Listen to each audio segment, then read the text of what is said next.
So hello, welcome back to my channel Chinmoy Ghosh blogs. তো আজকের ব্লগটি হচ্ছে নিরামিষ রান্না। তো দেখতেই পাচ্ছ ঢেঁকি শাক রান্না করছে। ঢেঁকি শাক হচ্ছে আমার ফেভারিট। ছোটো থেকে আমি ঢেঁকি শাকটা খাই। মামা বাড়ি যখন যেতাম তখন দিদা আমাকে ঢেঁকি শাক তুলে দিত নদীর পাড় থেকে। আমার খুব ভালো লাগতো ঢেঁকি শাক। আর এটা হচ্ছে কচুর বড়া, এটাও আমার ফেভারিট, কিন্তু এটা বেশি খাই না, কিন্তু ফেভারিট এটা আমারও। আর এখানে দেখছো প্রেশার কুকারে ডাল রেঁধেছে। তো ও ডালটা খুলছিল না, ঢাকনাটা। আমি বললাম একটু খুলে দেখাও, তো দেখালাম তোমাদের। কচু টচু দিয়ে লঙ্কা, কাঁচা লঙ্কা।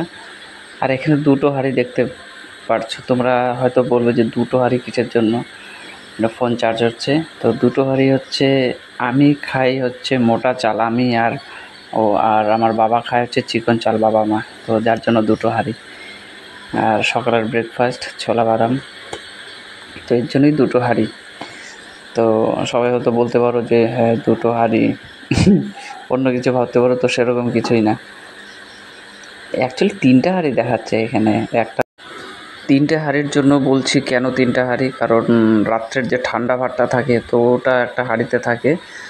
আর হচ্ছে সকালবেলা গরম ভাত খায়, আমি বাবা মাও খায়, আর আমিও গরম ভাত সকালে খেতে পছন্দ করি।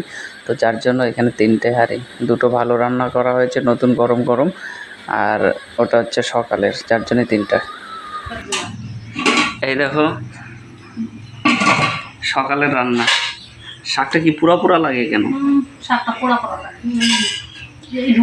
এইদিকে হচ্ছে এটা কি সয়াবিন, আর এটা কিসের ডাল? মুগ ডাল। আর এদিকে জল। আচার কোথায়? এই যে আচারও আছে। কচু বড়া কোথায়?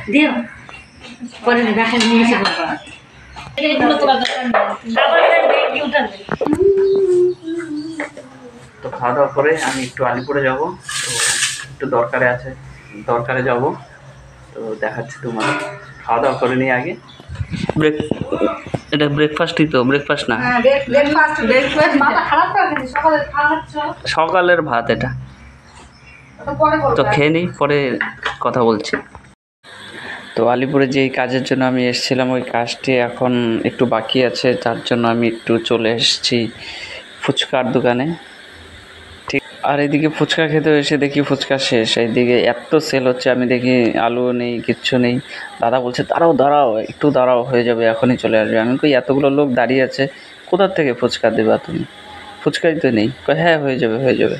আর ওইদিকে দুনিয়ার লোক দাঁড়িয়ে আছে। এদিকে দেখো সব ফাঁকা, লঙ্কা ফাঁকা, পেঁয়াজ তো 3টা আছে, পেঁয়াজ ও হয়ে যাবে, কিন্তু ফুচকাই তো নেই। তো খাওয়াবে কি আমাদের? কিন্তু তাও আমি 10 টাকার ফুচকা খেয়ে তারপর গিয়েছি। আমি না, আমার এতক্ষণ যেহেতু আমাকে ওয়েট করিয়েছো, 10 টাকার ফুচকা আমার লাগবে। আর এই দাদাটা অ্যাকচুয়ালি খুবই ভালো ফুচকা বানায়, কিন্তু খালি বলে হ্যাঁ হয়ে যাবে। এদিকে ফুচকা নেই। তারপরে ফুচকা টুচকা করলো। এদিকে দেখে আলু মাখছে, আর দাদা বলছে আমার ভিডিও তুলো না, কারণ একটু শাই ফিল করে, লজ্জা ফিল করে। তো আমিও তুলিনি, কারণ কেউ যদি না করে তো ভিডিও তুলতে তো আমি জোর করতে পারি না, তো এর জন্য। আর এদিকে দেখছো আমার বাড়িতে ইঁদুরের এত উৎপাত। সেদিন দেখিয়েছিলাম তোমাদের, তো আবার একটা ইঁদুর। আর এদিকে আমার দাদা আর বৌদি এসেছিলো বাড়িতে। তো ওরা শিলিগুড়ি এখন যাবে। তো যাওয়ার জন্য তো ব্যাগ ট্যাগ সব বৃষ্টিতে ভিজে যাবে, কারণ ওদের রেনকোট আছে, ব্যাগের তো রেনকোট নেই। তো আমি তার জন্য রেনকোট বানিয়ে দিয়েছিলাম ব্যাগের। চালের ব্যাগ দিয়ে আমি হচ্ছে জাস্ট ভালো করে সিল করে দিয়েছি, যাতে জল ঢোকার কোনো বুদ্ধি না হয়। আর বৌদি দেখছিল আর বলছিল যে না, বুদ্ধিটা ভালোই হয়েছে।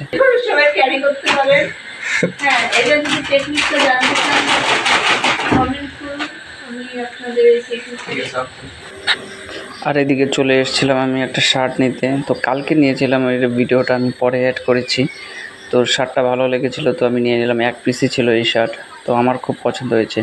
আর ভিডিওটি ভালো লেগে থাকলে লাইক, কমেন্ট, শেয়ার এবং সাবস্ক্রাইব করে দিও চিন্ময় ঘোষ ব্লগস। তো বাই।